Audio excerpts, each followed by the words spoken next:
Hello Orchid friends, welcome back to my channel.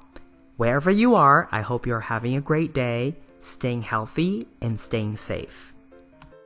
Today we're looking at my Phalaenopsis Royal Yellow.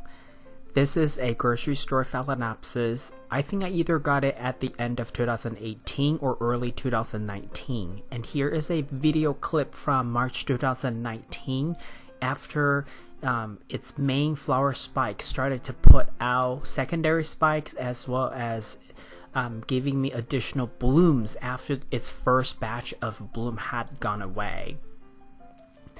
This orchid is not fragrant, but its ability to put out additional, or I guess sequentially bloom, always amazes me. This is just one of the few videos that I have prepared for you today to give you a sense of what it looked like before, and then later this video we're gonna look at its current cycles, blooms, and how it looks today. So when I first bought this orchid, I really thought that it could be fragrant, because if you look at the flower, the bottom sepals, it has a little bit of that Bellina characteristics. And also just looking at the I guess the marking, the patterns on the flowers, I was guessing maybe it would be fragrant, but it wasn't. Okay, so July 2019, an accident happened, so I actually had to deal with it, obviously. So I used this opportunity to repot this orchid, because at the time it was growing already a little, too pendant, to a point where I think that this orchid is eventually gonna fall out of the container. But because of this, I was able to repot this orchid back into a different container, and then I also was able to adjust its position, as well as was able to basically put the area roots back into this the container. And this is already a few weeks after the repot. You can see that new roots were growing, and it was just exhibiting a very vigorous growth. It was growing a new leaf, and then it was also putting out new roots, or existing roots are elongating, growing deeper into the bottom of the cup, which is a really good thing for semi-hydro. This orchid was in semi-hydro at the time, but I can tell you since then I have also repotted it one more time.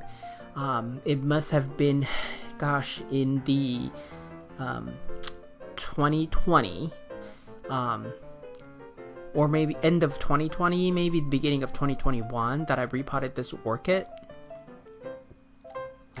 And pretty soon you're gonna see that in this current bloom cycle, it's no longer in semi-hydro, because I needed to repot this orchid, and I thought I would give this orchid a different method, growing method, different setup, just to see if it would do better.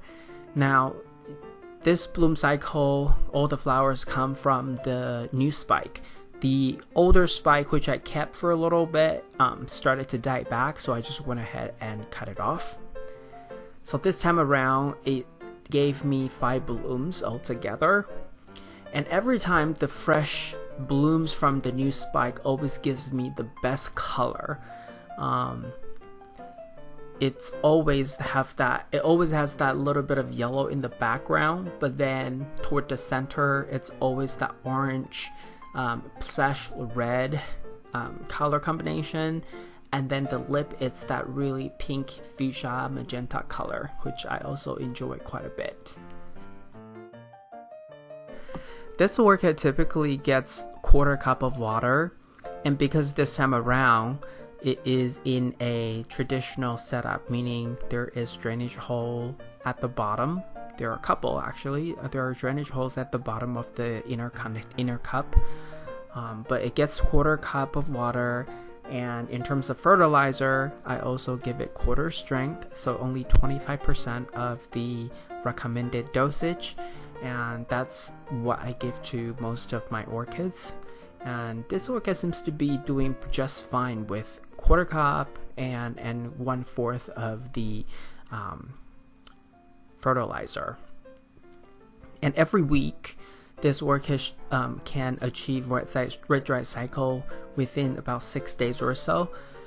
This orchid has relatively big roots, not substantial root system. I'm talking about like the size of the root. It's relatively thick. Even though I purchased this orchid as a, say, miniature, but it's actually more toward the mid-size, like a medium size.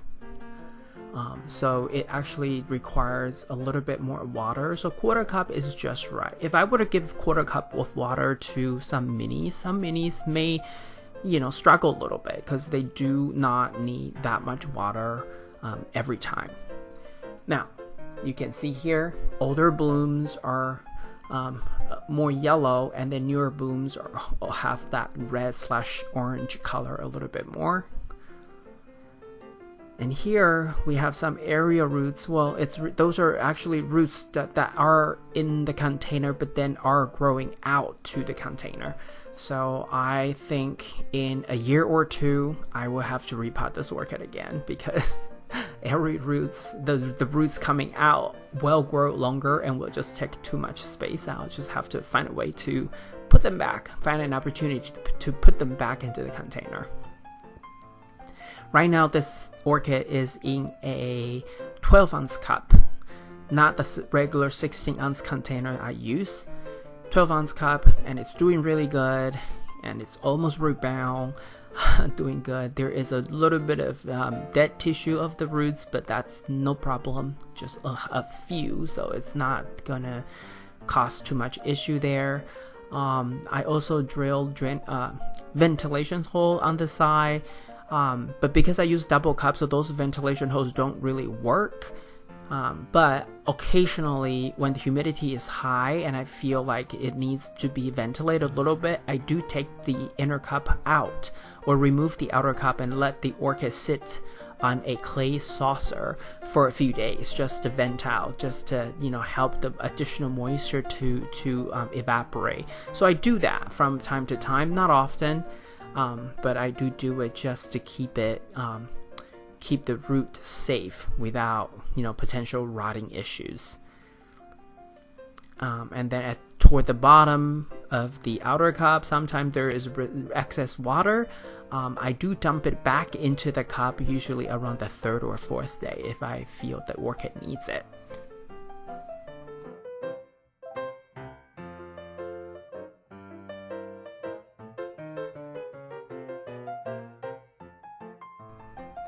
This is all I have for you today. If you like this video, please give it a thumbs up. And if you would like to get more orchid related videos from my channel, please subscribe and turn on the notification. I want to wish you happy growing, and I will talk to you in my next video. Ciao!